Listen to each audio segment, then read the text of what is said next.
Up until about like the first grade, I was completely unaware the fact that I was Hispanic in any way.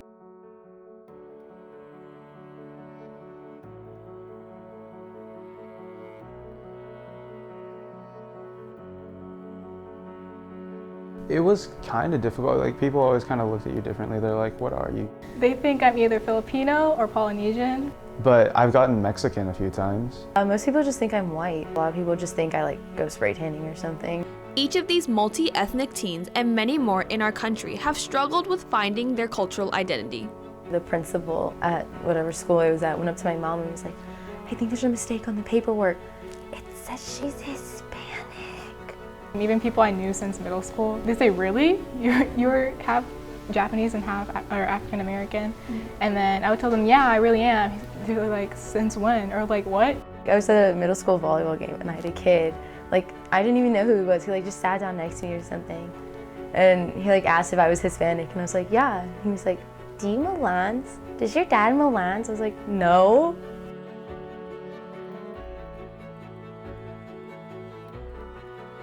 In our American culture, some people try to place multi-ethnic Americans in a single category, even when some people may categorize themselves in multiple racial groups.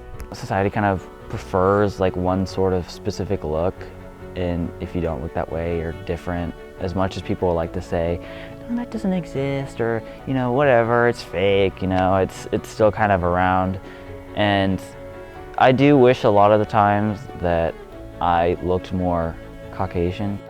When I was in elementary school, I definitely wished I was white, to be honest with you. It seemed like so much easier.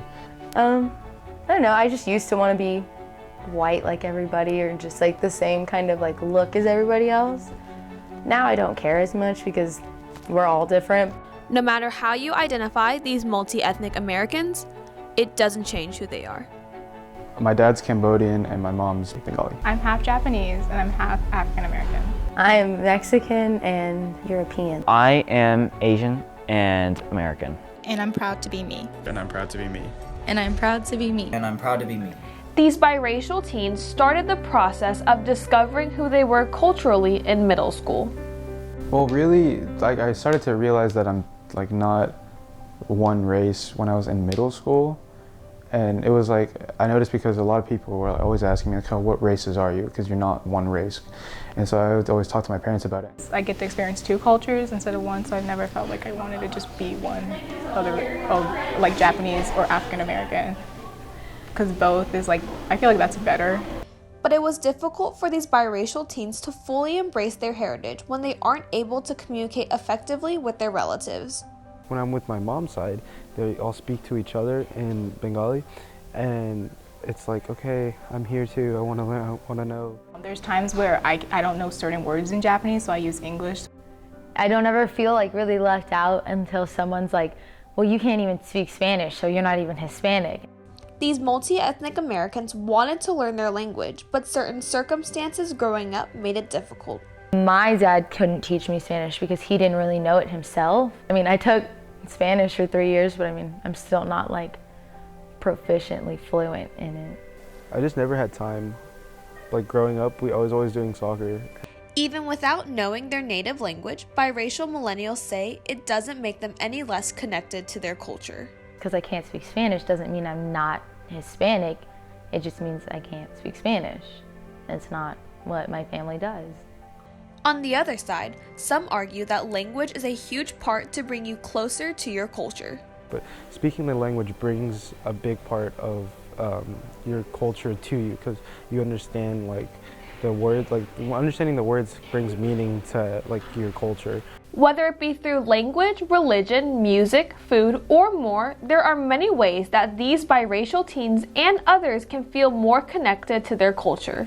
As they're learning more about their culture, it first starts with the connection between their parents. I kept our relationship secret for a really long time just because they wouldn't approve. People were like, you can date Hispanic? I'm like, what? It's like, well, yeah. My mom is like one of 3 white women in my family because like my entire dad's side of the family like married Hispanics. So for her, like it was like kind of an adjustment. just because like a lot of people saw her differently in my family because she's not like them. I come from a Bengali background from Bangladesh, and so pretty much my parents and I were under the assumption, them more so, that I was going to get an arranged marriage. A lot of them were interested in like like how my mom, like a Bengali woman, met a Cambodian guy in England, of all places. Merging cultures and romantic relationships were considered taboo, but for most American-born Generation X and Y, which are those born from 1960 to 1990, these ethnic differences were never noticed. And to be honest, I never even saw the color difference, like the different ethnicity. I never thought of that in high school. Even before I dated Joe, I never thought in college. I really didn't see a difference. In some cultures, our grandparents line up suitors for an arranged marriage, but some American-born children didn't agree with their love life being dictated by their parents. Not very many people were that brave as to just say, well, I'm not going to do an arranged marriage, and I'm in love and I'm going to marry who I marry. Despite previous generations' traditions, many Generation X and Yers choose not to force those traditions onto their children. I think it's good to know it. I don't think it's something that doesn't drive me. I would prefer that we are who we are, based on our experiences. I'm not a big proponent of pushing the past. We don't really do any like cultural differences, I guess. Like we just kind of do what we like, and if it fits, then it fits. But there are still some Generation X and Yers that did wish their children were more connected to their culture. That is another regret, language and religion. The grandmother tries to keep that instilled in them. I wish I spoke all the languages that like my mom speaks. She speaks Bengali with her mom and her family, and I want to know what they're saying. I want to learn the language.